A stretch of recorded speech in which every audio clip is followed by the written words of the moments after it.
Yeah, the call wild's always bringing me home. Call wild's always bringing me home. Call wild's always bringing me home. Hi, Jess. Hello, wild ones, and welcome to another episode of the Find Your Wild podcast. I'm so excited to have you here with me today, and I love your sweatshirt. Cute and soft. I love it. Love it. Awesome. Okay, so Jess, your Instagram handle is called House of Le Spood, right? Yes. Yes. Okay, let's start out and tell me what that means first. Okay.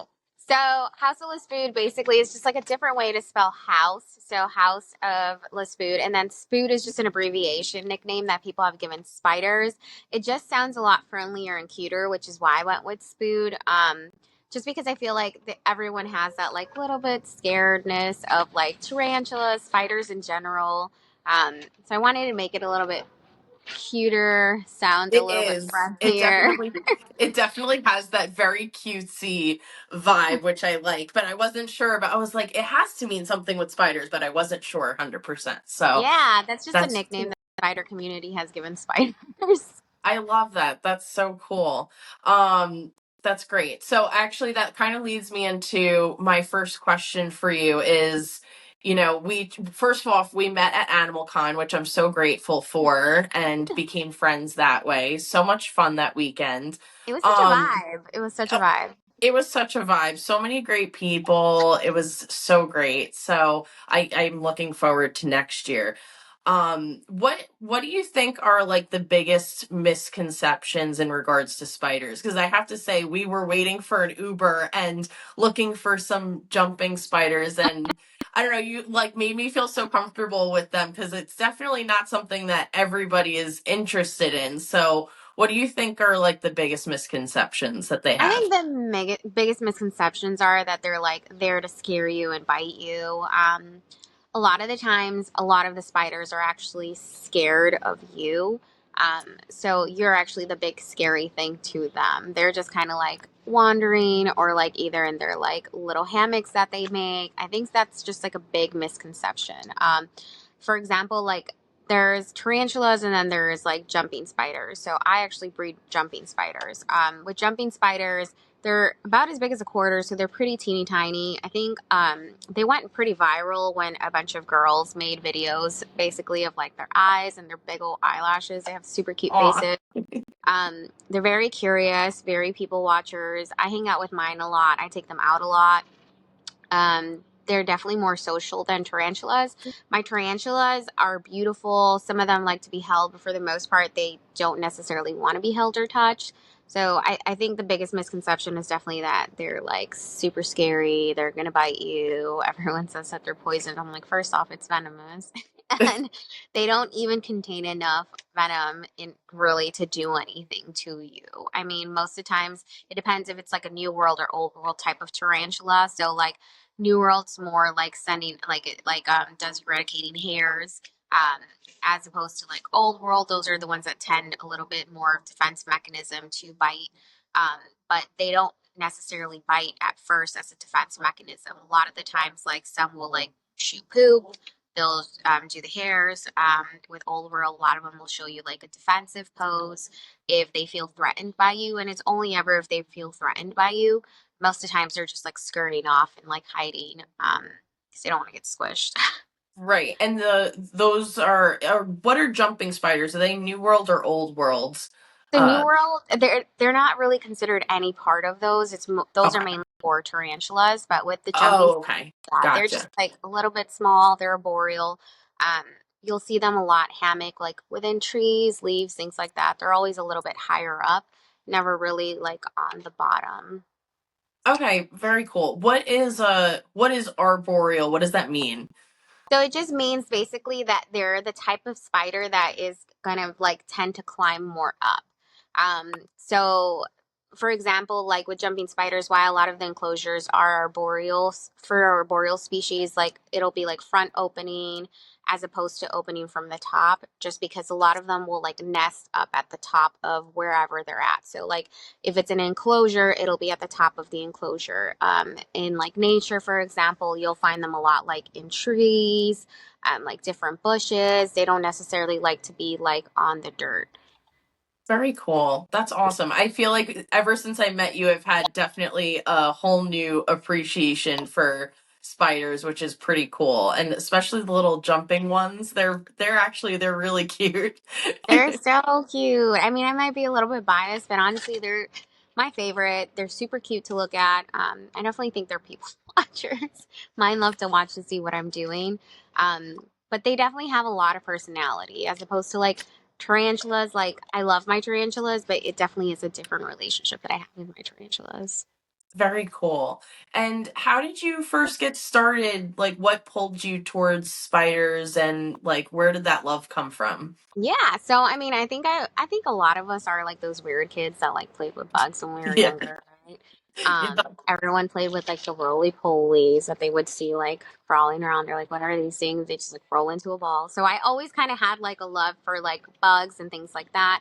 And then with spiders, I think they're really pretty and fascinating. But for a while, like I would be like everyone else, like I wouldn't necessarily go near them. I wasn't scared of them, but I wasn't super, super curious. And then eventually I started getting more and more curious with them. And I ended up getting in my first tarantula, which is Credence.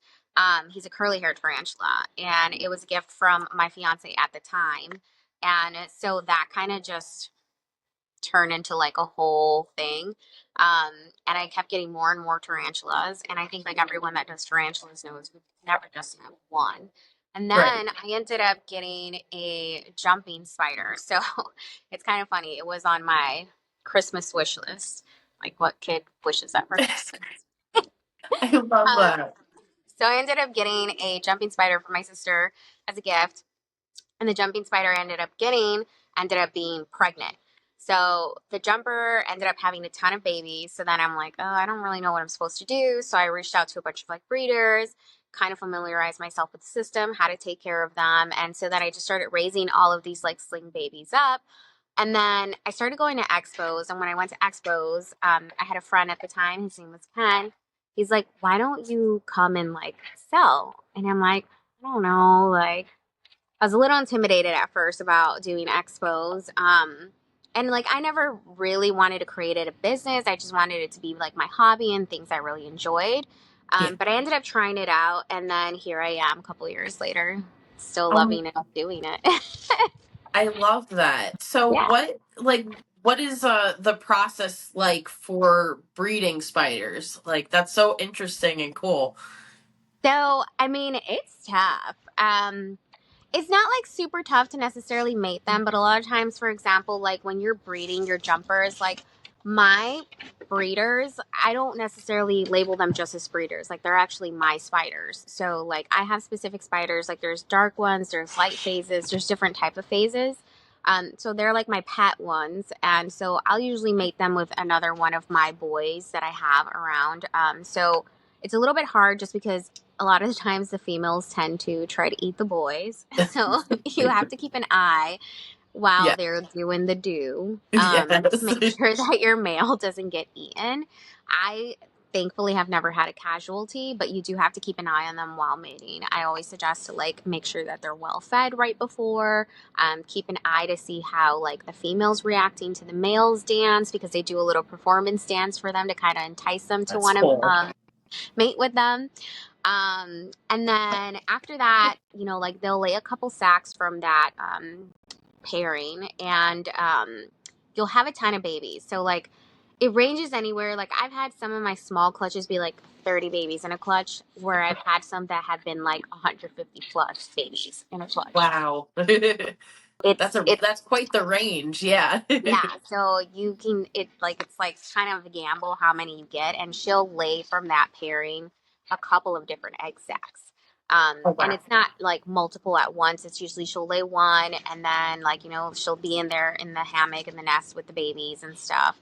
And then the babies will end up coming out, and that's kind of when she moves on and she goes on to her next sack when she feels like laying it. Um, Raising the babies, man, they're so small. They're so cute, but they're so tiny. So you just have to make sure you take the proper steps with it. They eat fruit flies at first because they're so tiny. So like, I mean, Right. those fruit flies, the death of me. How do But you, yeah, sorry, keep going. no, it's okay. But once you get them a little bit bigger, they're easy peasy to take care of. I mean, like jumping spiders are so low maintenance. Honestly, I feel like tarantulas in general are pretty low maintenance. Um, but yeah, the baby stage is a little tough. So like yeah, that does sound hard. How do you like, do they like, can you just buy fruit flies, or like do you have to find like, okay, yeah. Yeah, so you can buy fruit flies. A lot of the times, I will get them either from my expos. A lot of people culture their own. I don't necessarily like culturing my own just because it's a little bit of a messy process. And Yeah. thankfully for me, like I have a local expo that's every 2 weeks, so I'm able to just get them from like trustworthy breeders that are like doing these cultures of fruit flies for me, or like different bugs. Like when they're older, they eat like crickets, they can eat mealworms, they can eat waxworms, they can eat moths, different things like that. Awesome. Wow, Yeah. that's so cool. I love that. Yeah, we had a infestation of fruit flies in my house, so I can imagine the mess that could possibly go into that if Oh God, yeah. yeah. I mean, thankfully, when they culture them, like the breeders, they'll make them flightless. So that's like the one perk that I can say about getting them Oh, from like someone that's at an expo, or like when you're culturing your own from ones that are coming from an expo, or even from like a breeder and you're getting them shipped to your house, that they're thankfully modified to be very flightless. very cool. Oh, that definitely makes it, that makes it easier. That's good. Yes.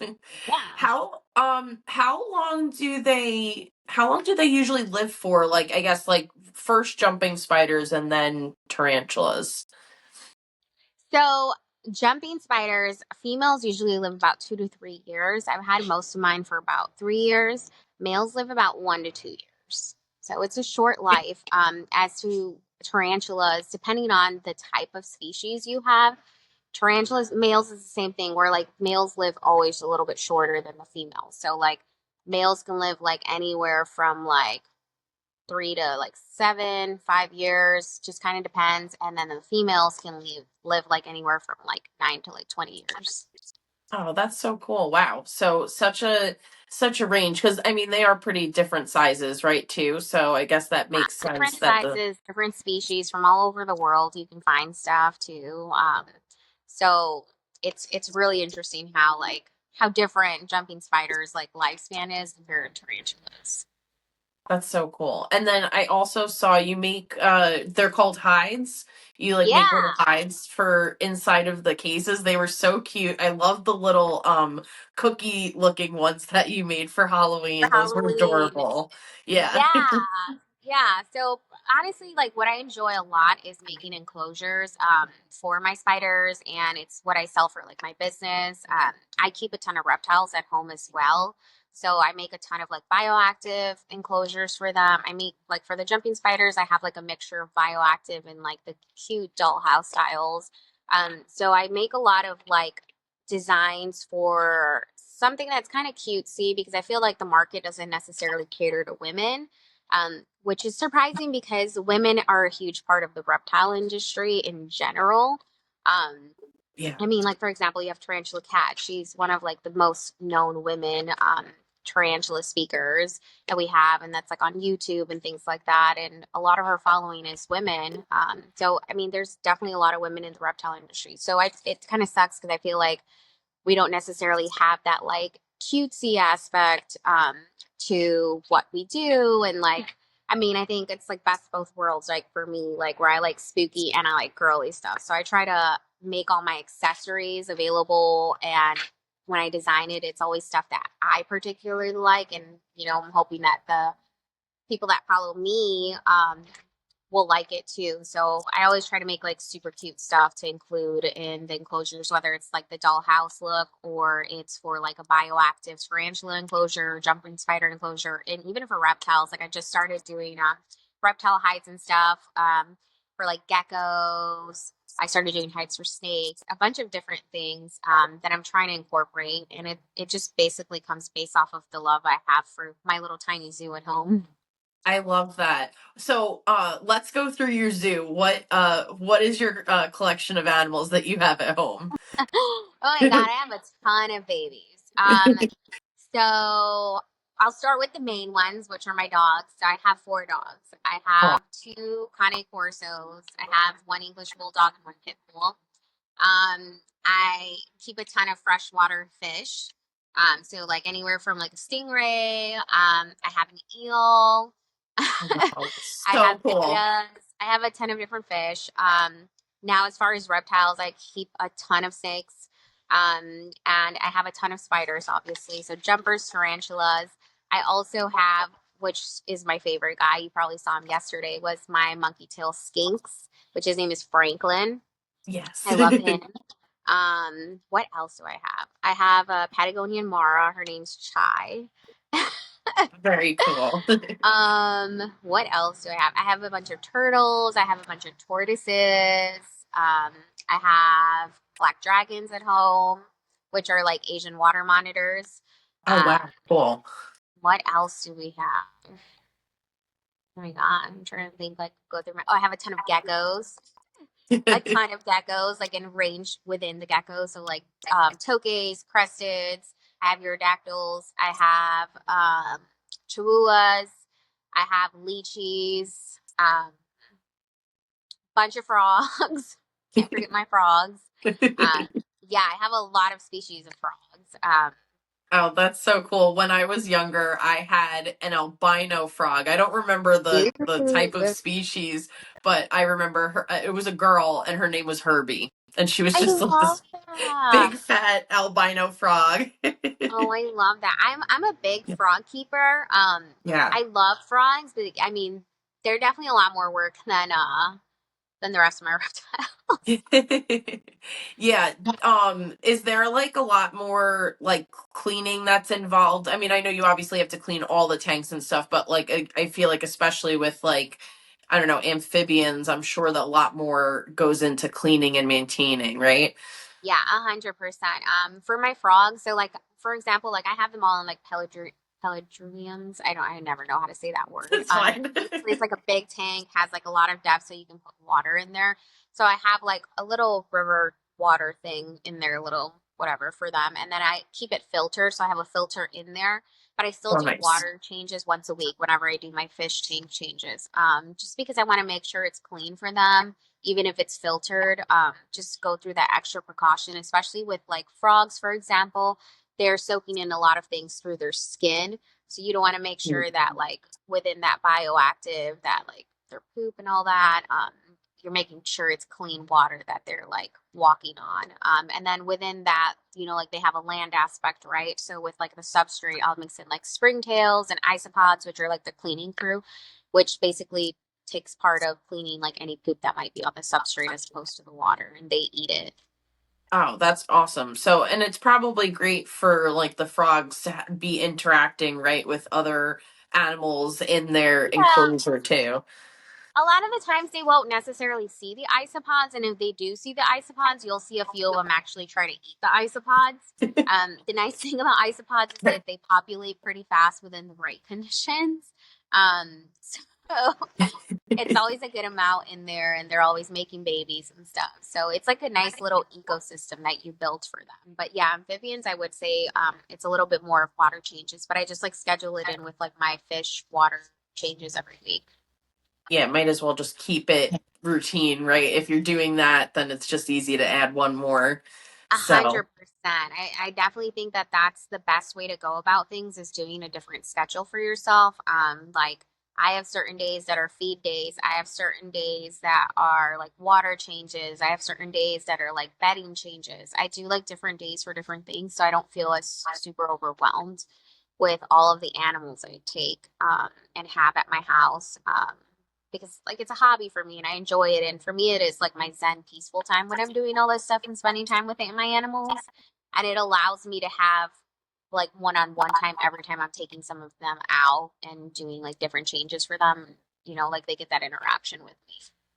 Yeah, that's amazing too, because you're making sure that they're in a healthy habitat. And what's nice is I'm sure that's, like you said, the pull to want to have all these animals too is kind of making the little ecosystems and stuff too. I mean, even at Animal Con, just walking around and seeing like what was available and like the leaps and bounds that what is it, herpetology, or like, the enclosure space has made since I was little. My brother had a leopard gecko, and like we had like the lamp and stuff, but I just think like now it's just so cool to see that people are really like using technology and trying to like make the best of enclosures for all these animals to hopefully make it easier for you guys, but sometimes there's no working around just making Yeah. sure everything's clean. And yeah. Yeah, I mean, there's definitely maintenance to like taking on the animals and stuff, but I mean, it's what you get to enjoy, and it's what like I mean, people like us like, right? Like, I mean, it's definitely my happy time, and I just want to make sure that their homes, I'm providing them the right homes, so they can thrive, and then not even just that, also like I can actually take them out and enjoy them because I'm like, if I'm gonna have this animal, I want them to have that interaction with me and like them to not just be there for display. Like I want Of like I interact with course. all my animals. Yeah, of It's really course you important. want that bonds. And right, that's why we want animals close to us too. I mean, even with my horse, I can't ride him anymore. He's very arthritic, so it's just going up and grooming him. But even just going up and grooming him and being with him and taking him out for a little walk here and there, like that's just soothing to me too. Is just like you said, being in the peace of the animals and like their energy is also really nice. Yeah, and getting to know them. All of them have different personalities for sure, different quirks about them. Or just like knowing that, for example, like with some of the monitors and stuff that I have, like they're big. Just respecting them as animals and power as well. You know, like they're pretty big water monitors. Like Demetrius, for example, he's 7, almost 8 feet big. Wow. Um, yeah, he's a big boy. So like just making sure that I respect him and his space and, what his quirks are and things like that. And I mean, they're powerful, beautiful animals, but, like at the end of the day, got to make sure you're careful too. Yeah, and I feel like you're also getting the most out of the animal because you're respecting their space. You're respecting what they are, right? Like you're respecting that he is a water monitor, and like the care for that, and probably is not going to like as many, I don't know, but maybe not as many cuddles as the dog, I'm assuming. Yeah, so it just honestly depends. So like for Yeah. example, Demetrius is one of the water dragons that we have and he's a really big boy. He's a big male. But he is very sweet, but I just always make sure like kind of check like what mood is he in today. And just like making sure I'm like keeping eye contact and seeing it like feeling him out. He's very sweet. You can pet him, but you just have to like make sure that like he's having a good day. Yeah, he's not in the mood. Max, for example, is the female that we have here, and Max is super sweet. She's like a puppy. You can take her out. She walks around. You can pet her. Usually, like when kids are interacting with any of the water dragons, that would be one of the ones that you bring out. And she's a bit smaller. She's a little bit more handable as well too. She's about 4 or 5 feet. Okay, cool. Yeah. Yeah, that's definitely a little bit more manageable, right? Yeah, definitely more manageable than Demetrius. Demetrius is a big, big, big, big boy. That's cool. So what would you say, I guess, for people that maybe wanted to get a spider or some other reptile to start out with? Like, what would be your recommendations or your advice for someone that like wanted to start getting into this space? Yeah, I mean, don't be shy, ask questions. I definitely think expos are some of the best ways to go about it because you kind of get to see all the different animals that are available and you get to meet a lot of these great breeders that are there and you can ask them questions that specialize like in that animal that they're breeding, for example. You know, like at expos, you'll see people that are breeding specific spiders or specific snakes because there's so many out there and they're going to be the best ones to tell you like how to take care of them. I also 100% recommend people watching YouTubers, just because there's so much info out there even on Instagram that you can learn about these animals, and these breeders will have a lot of their pages, right, and they'll talk about the care and maintenance for them, what they eat, things like that, tips and tricks. A lot of these breeders will take the time to let you know too, like, hey, like here's some helpful tips. Like for me, for example, like whenever someone buys a spider from me, I actually send them home with like a 3-page care sheet. Um and on my care sheet, even though it's a bit excessive probably for some people, I spend a lot of time with like when I first started, what was some of the questions that I had? What was some of the paranoid things that I was like, oh my God, and like bothering the breeder about. So I definitely recommend checking out expos because you get to talk to the breeders, you get to see the animals in hand, and then also you'll be able to talk to people to know exactly what is the right care for them, what exactly it is that they need. And it's kind of like a one-stop shop realistically because you can buy an enclosure there and all of the different substrate, the cleaning crew, things like that. So that's what I definitely recommend, but definitely watch a lot of YouTube, watch a lot of Instagram, ask questions. No question is a dumb question. I feel like, especially when you're trying to do your best for an animal that you might take in, and definitely find out like what their needs are and how long they're going to be around, just because I don't necessarily feel sometimes that some people don't ask these questions. Maybe they don't know to ask these questions, but like for example, like I have a sulcata tortoise, she's going to be around forever. That's something that I'm probably going to heirloom, that I'm going to have to pass down to like my Right. children. Yeah. um so I definitely think that's a recommendation for me, is like check out like a local expo, make your way to a really good expo. NARBC is like one of the greatest expos that you can go to. And they have 5 of them here, in different parts of the states, and they'll have some of like the best breeders around at the tables, and you can see the quality that's there and these people that how much they truly do care about their animals. And like I said, YouTube, Instagram. Yeah, YouTube and Instagram make it very easy to learn or get knowledge because you can be able to see, and they're talking about like how to care and how to go into well, any space, but like this space that we're talking about. um it's so great to be able to have that resource, and I think it makes it really easy to be able to visually look at something and be able to be like, oh, okay, that's how it's done. It does make it um a lot easier too, which is great.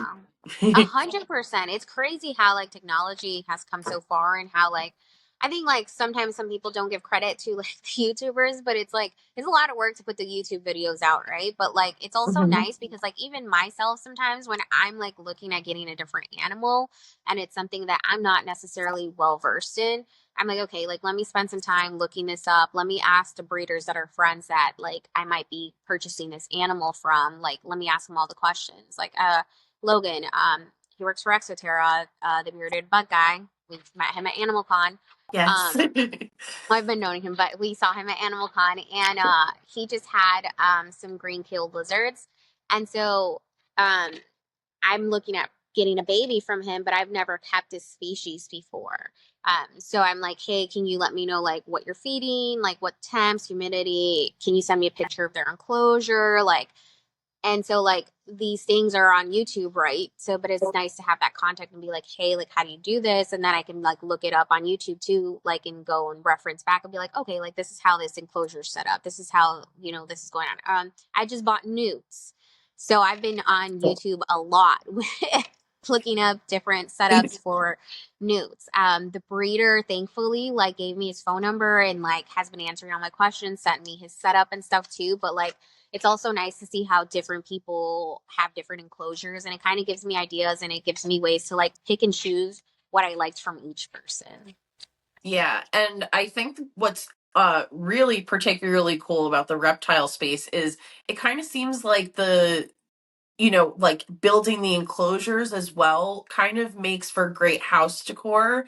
Like I've been looking at some online and I'm like, wow, that's actually, really cool. And it's just a whole space that I just did not realize like how cool and neat like all of the enclosures and how it looks too.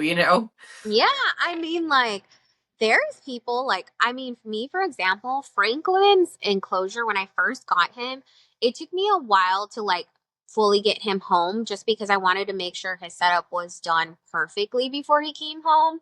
But oh my God, I'm gonna say I spent, and you don't have to spend this, but on Franklin's enclosure, I'm gonna say I spent close to $2,000 in just getting his home set up perfectly. And his home is so beautiful. Like I'd move into his little like reptile mansion that he has.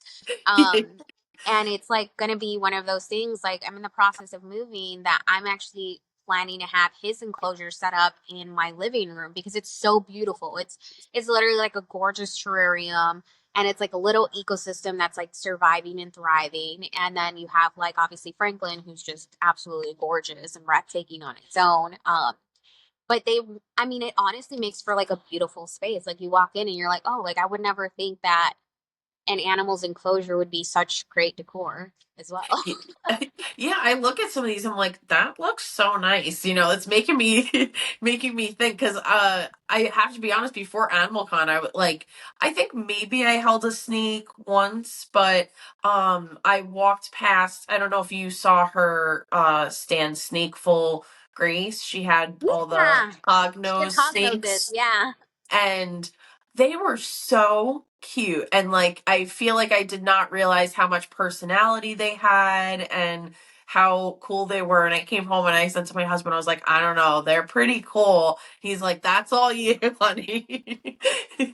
They're honestly some of my favorite snakes. I have a lot of hog noses. They're so derpy. They have quite the personality. Their face is just like, how can you not love a hog nose? Yeah, I mean, it's kind of cool that you said that you said before that you had never really had the experience to see some of these animals. So like, I think that that's awesome, like that there's now spaces that you can go and you're like, wow, I never thought like I would like this. I never thought that I would see this. And like, it's a Yeah. nice interaction. Even if you're not going to purchase anything, I always encourage people to like check out the expos, especially because now there's like spaces where there's like plants, reptiles, amphibians, like there's like spiders, the arachnids or whatever, and then there's also like fish, things like that. Like it's like a little bit of everything. So it's really nice. Like in Texas, that's where I got my Patagonian Mara, and she's an exotic mammal. I mean, she's literally a Peruvian rat. Oh my God, that's so cool. What's her personality like? Oh, she's so sweet. So I got her. She was a little baby, and she's still being bottle fed. This is gonna be November's gonna be her last month being bottle fed. But she's so sweet, super curious. She loves to cuddle. Um, she's just like the sweetest thing. She runs around. She'll like play with my dogs and stuff. Um, she's when she's hungry, she's very demanding for her food. She lets you know she's Yeah. hungry. But she's really, really sweet and very curious. She's super fast. And she's growing so fast. Like I remember when she was like this small, and now she's like a good size. Oh wow. And how much bigger is she gonna get than what she is right now? Probably a little bit bigger. She's gonna grow up to be about 35 pounds. Oh wow. That's so cool. That's awesome. Yeah, and I feel like another thing too, just about the expos, I feel like, maybe if you're not ready to full on board jump in, I feel like that's a great place to just go and walk around and check out all the different animals and I don't know, be able to bond or like connect with them in a way, like if you can't have them at home yet or something like that, which is really nice. Yeah, I mean, you'll see a ton of rescues also at like the shows and stuff. So like you'll be able to hold some. There's people there, like for example, that like will have exotic mammals. You'll get to pet them and stuff that you normally wouldn't get to see. Snakes. Some breeders will let you hold them depending on the species. Um, Things like that. Like, I mean, I like let people hold some of my jumpers too. Obviously, like I make sure everyone hand sanitizes before they clean the animal and stuff. But Right. yeah, like it's a great experience just to go see visually, and also it's interactive as well. Like, and you don't have to go and purchase anything, but it's kind of nice to just even be able to see some of these animals that you like normally wouldn't see. It's honestly why I love like going to shows, even if I'm not vending them. I like going to the shows just because I'm like, what am I going to see at this show? Every show tends to have different types of animals. Yeah, that's it's pretty cool. And I think that also, especially like the reptile spider space, I mean, the intricacy of how beautiful those animals are too, like the scales and like the little Yeah. fur on the spiders too, and you like look up close. Like as an artist, for me, that's like I think one of my favorite parts, like from Animal Con, being able to like look at more of the snakes and spiders up close, and I Yeah. was like, oh my gosh, beautiful, so Yeah. intricate. I mean, there's like a lot of reptile artists too that are really well known in the community that they literally will spend time and they'll go to like different animal places. They'll ask breeders like, "Hey, can I like see your animal?" And that's how they do their art. Like Adeline is one of them. She's really well known. She does beautiful art. Noah Bounds does beautiful art. So does Emily Burke. They're really well known in the reptile industry, and they spend a lot of time literally like visually looking at animals, and you'll see it in their art. It's, I mean, some of these reptiles are so gorgeous. Like, you, yeah. Yeah, especially after Animal Con, I feel like I like it's definitely popping up on my Instagram feed more, and I'm like, oh my gosh, there's so many cool different like morphs, right? That's what they're called, like I guess some of them. So um it's very cool to see the uniqueness and the beautiful colorations that a lot of these animals have, which is I'm sure another fun thing to look at when you're home, and is like, oh wow, that animal's just so pretty. um what so you were talking about some animals that you're getting next. Is there any that are like kind of far off in the distance that you're like, okay, that might take a little while, but I'm gonna work my way towards getting that? Yeah. So I really have been on the hunt for some really, really, really nice tree monitors, which are basically like a smaller version of my Asian water monitors. So that's one of the things that I'm like really hoping to get far out a little bit in the future. Once I do my move, I also want to get an Aldabra. um, so What is that? Yeah. it's a very, very huge, huge, huge tortoise. Oh, cool. So I love tortoises. I have sulcatas at home. Um, so I really want to do an Aldabra. But that That's will so be once I'm like settled into like my land, warmer area. Right now I'm in Chicago, so it's just not going to happen anytime soon. yeah, right. So I'm assuming they're a bigger tortoise, right? So they Oh, need they're huge. Yeah, they're huge. huge. Okay. Yeah, Yeah. so they need like an outdoor space, I'm sure, unless you A live in a huge yeah, outdoor space. Yeah. yeah, I mean, and then like it's like you also got to like make sure I don't necessarily know about Illinois, but like certain states will have different laws in regards to what animals you can keep and stuff like that. So you just got to like make sure you check out with your laws what you can keep. And if you ever have questions, like obviously right. you can always ask Fish and Wildlife, things like that. But yeah, that's like more near the future once I'm gone from Chicago. It's very cool. I love that. Yeah, there was I don't know if that was the type of tortoise, but there was a tortoise at Animal Con that was on a skateboard, which was That was a pretty sulcata. I actually okay. have those. I have Okay, 4 of cool. those.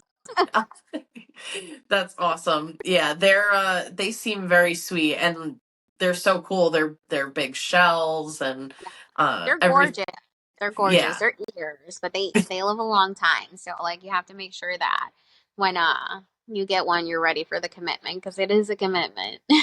Yeah, I think that was a really important point that you said before is that to make sure the length and what you're getting yourself into. Yeah. I think people are also sometimes even with just like dogs and cats, like they'll be like, "Oh, can't take my dog or my cat here." It's like, Yeah. you really have to make sure that you're aware of like what you're getting into because I Yeah. feel like especially with these type of animals, it's a lot more intricate than just your dog or cat too. There's like, their 100%. environment is super important for their Yeah, 100%. livelihood.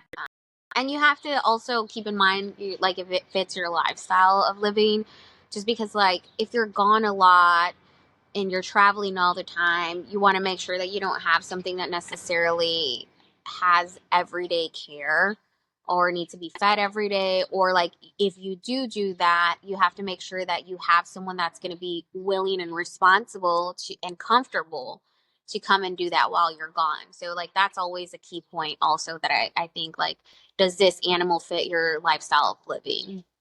Right, exactly. Like I have a 100-pound Newfoundland at home. Her name's Claire, and she's perfect for our lifestyle because she's active when we're active, and then she lays on the couch. So she's a great balance for us. But that's super important in regards to any animal that you're getting to is to make sure it fits your lifestyle and to be Yeah. realistic about what kind of care you're going to give that animal.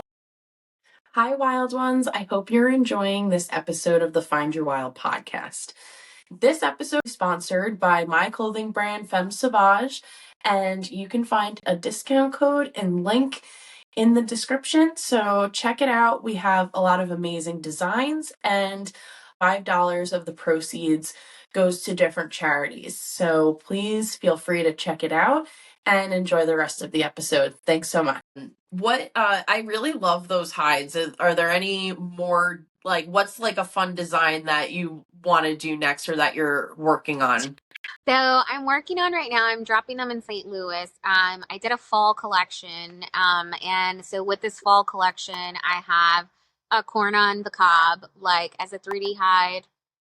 I have. I'm Hispanic, so I love to celebrate my culture. And so around this time is when you'll see a lot of like different breads, things like that. That is coming out, like hot chocolate, things like that. So I did a lot of like Mexican breads that are coming out I love as that. my That's so 3D cool. guide. Yeah, so I did that. For winter, I guess I'll give you guys a sneak peek on what I'm doing for winter. I'm doing Ugg boots. Oh my god, I love that. That's so fun. Yeah, and I'm actually dropping also in St. Louis. I just made some hides because a lot of them are magnetic and you put them on the enclosure, which is great and works fine.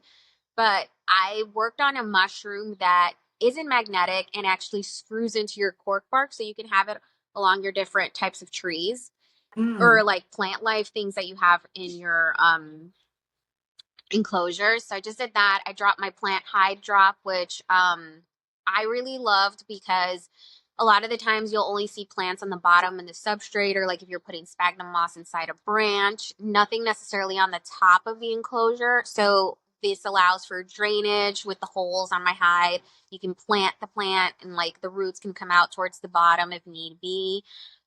So that one was really cool. I did a new pumpkin release that's going to come in St. Louis as well. Um, so I'm excited about that just because I'm really known for like my pumpkin hides. But we just like mixed it up and did a new design on it.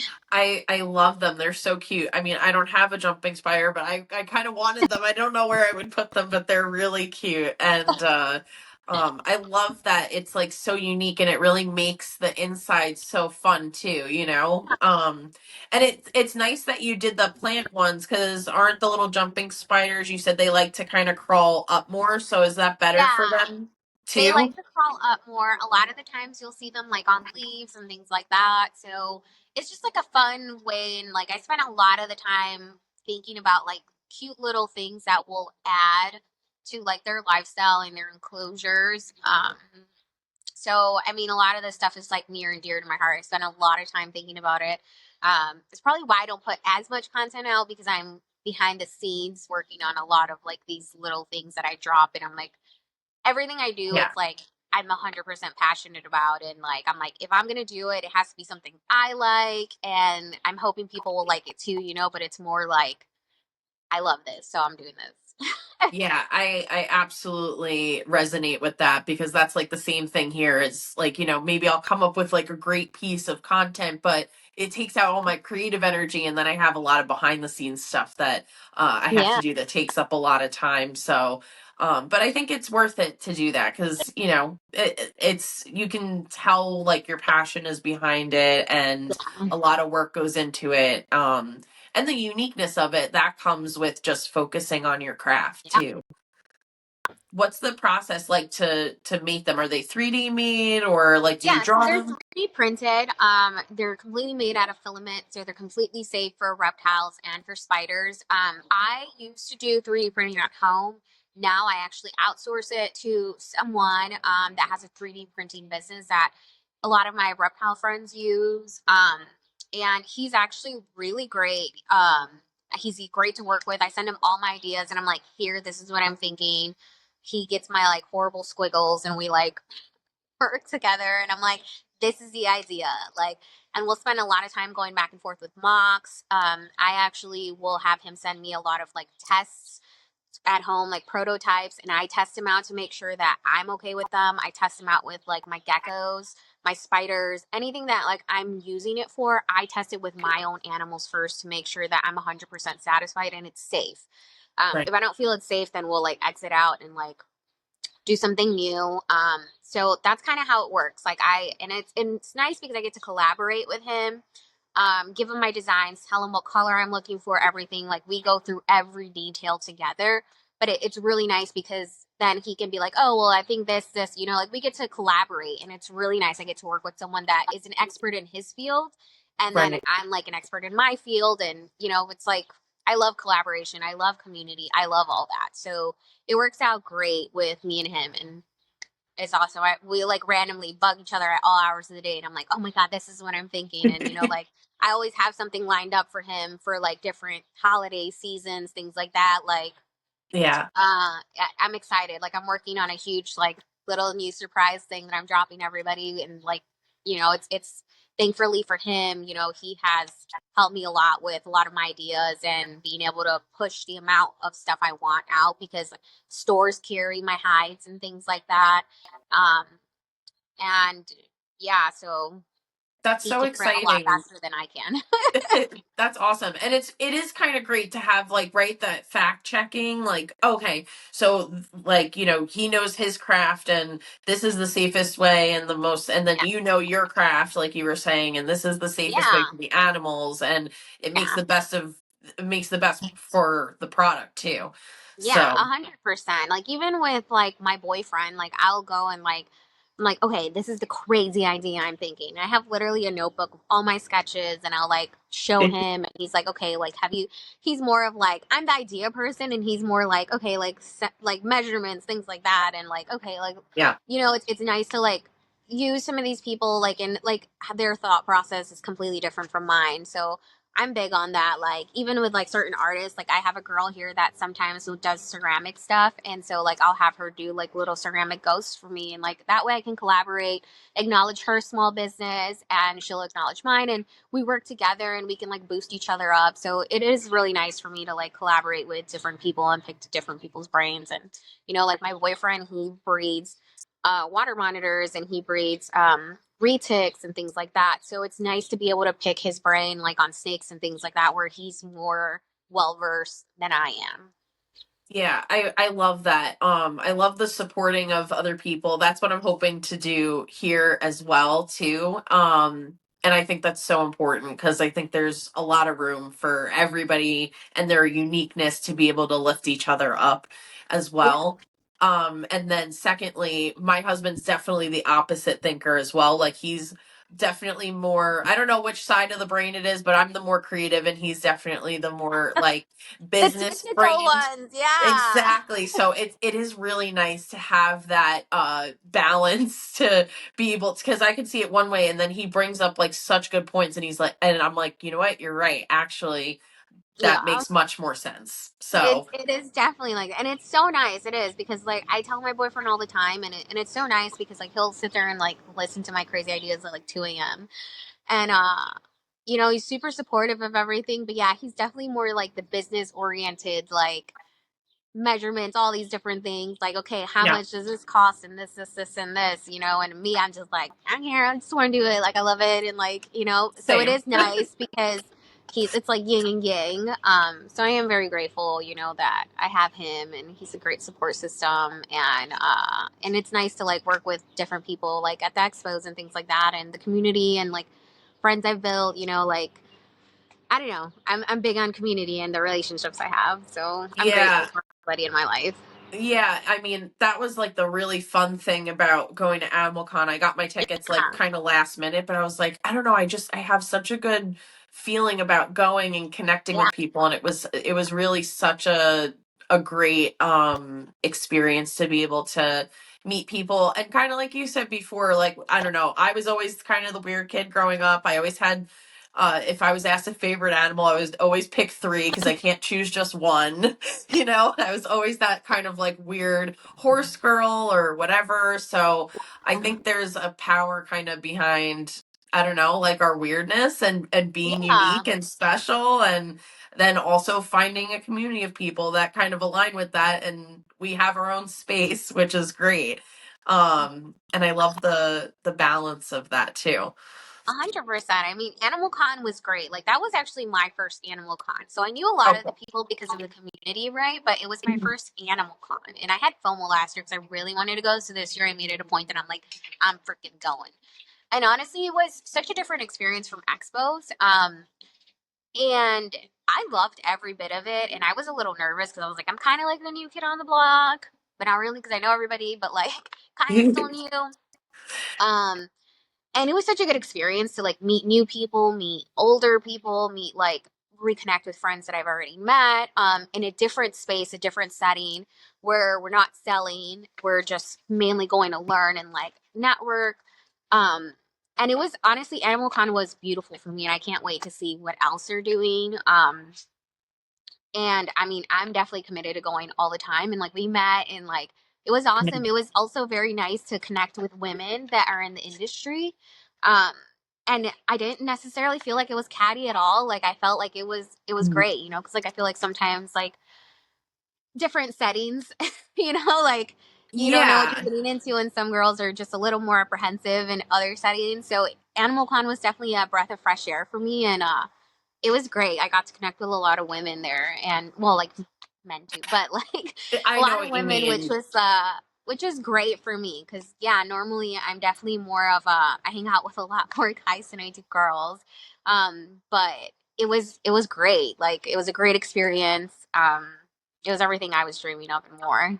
Oh, me too. I mean, it was just so much fun for me. Like, my son just turned 3, so to be able to go and have a nice weekend away, it was Yeah, amazing. I felt so recharged after that too. And then, I just I feel like feel at this, pumped. yeah, right.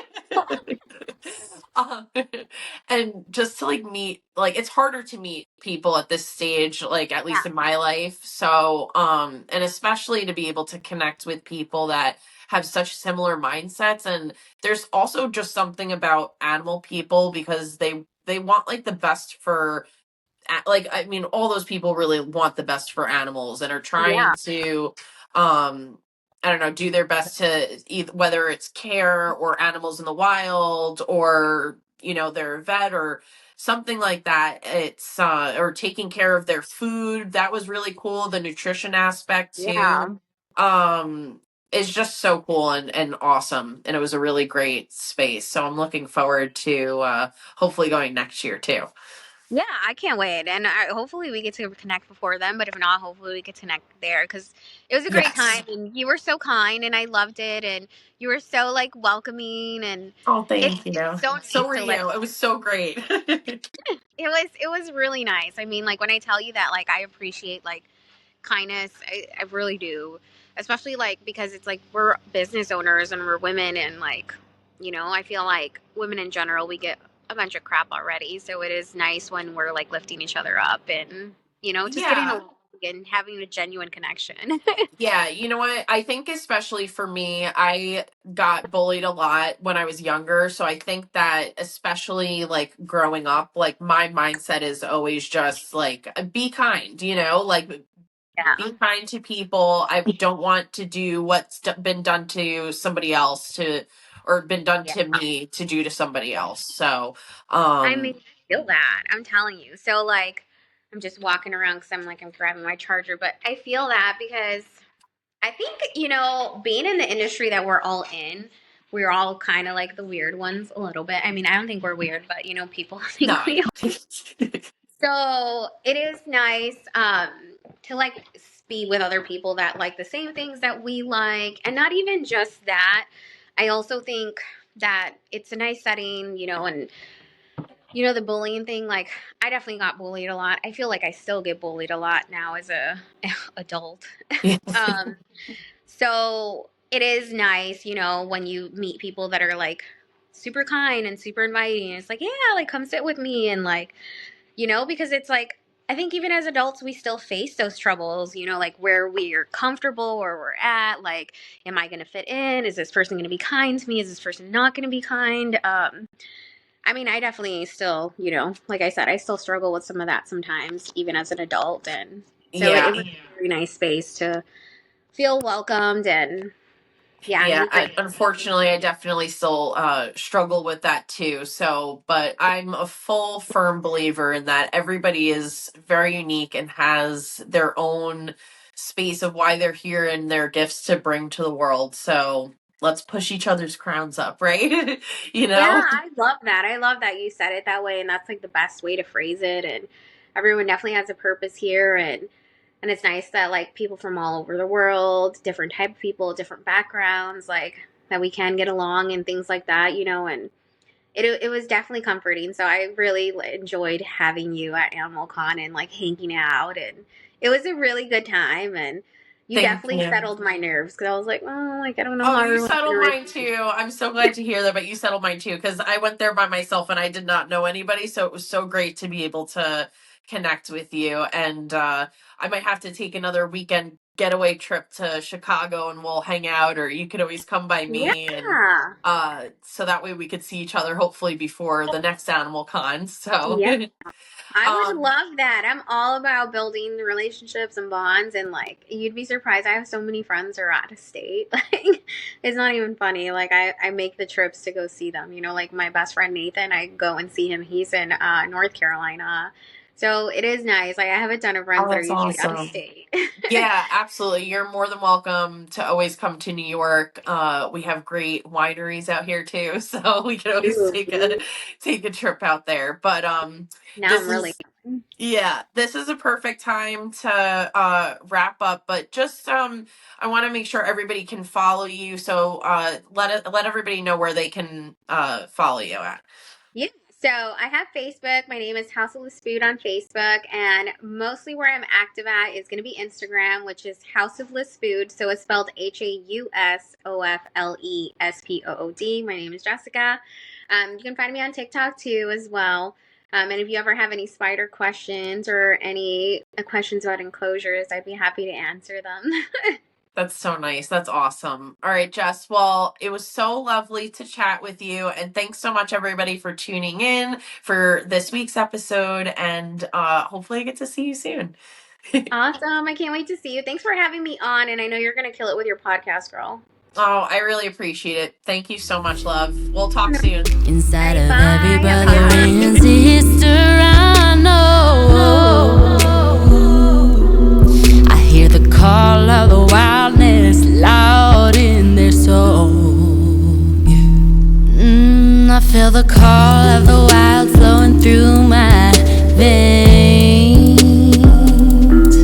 I feel the howl of the wind as it dances with me in the flame.